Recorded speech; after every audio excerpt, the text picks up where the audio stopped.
আমার পুলিশ আমার দেশ, বৈষম্যহীন বাংলাদেশ এই প্রতিপাদ্যকে সামনে রেখে পালিত হচ্ছে পুলিশ সপ্তাহ 2025-এর গৌরব, দায়িত্ব ও প্রতিশ্রুতির 50 বছর। এই উপলক্ষে মঙ্গলবার সকালে রাজধানীর রাজারবাগ পুলিশ লাইন্সের অডিটোরিয়ামে পুলিশ লাইন্স আয়োজিত পুলিশ সপ্তাহ 2025-এর উদ্বোধন করেন বাংলাদেশ অন্তর্বর্তী সরকারের প্রধান উপদেষ্টা ডক্টর মোহাম্মদ ইউনূস।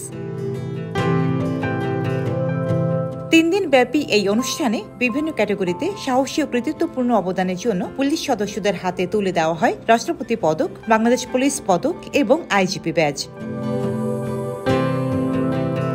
অনুষ্ঠানে স্বরাষ্ট্র উপদেষ্টা, প্রধান উপদেষ্টার বিশেষ সহকারী, পুলিশের মহাপরিদর্শক এবং সরকারের অন্যান্য ঊর্ধ্বতন কর্মকর্তারা উপস্থিত ছিলেন।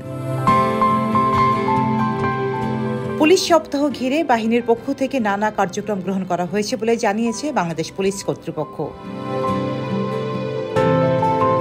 তারা জানান, প্রতিটি ইউনিট তাদের নিজস্ব চ্যালেঞ্জ ও অর্জনের কথা উপস্থাপন করেন। পাশাপাশি জনবান্ধব পুলিশ গঠনে নেওয়া হবে একগুচ্ছ পরিকল্পনা, যার মধ্যে রয়েছে লজিস্টিক সাপোর্ট বৃদ্ধি, গবেষণা কার্যক্রম জোরদার এবং সাংগঠনিক উন্নয়ন।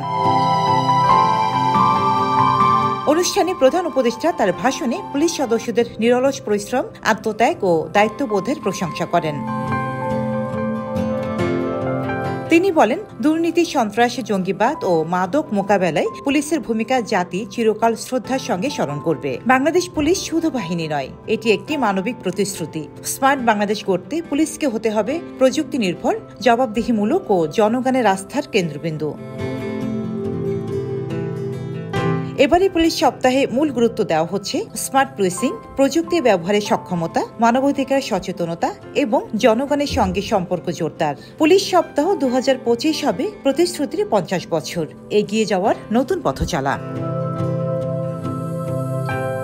রোজিনা রোজি, দেশকাল নিউজ।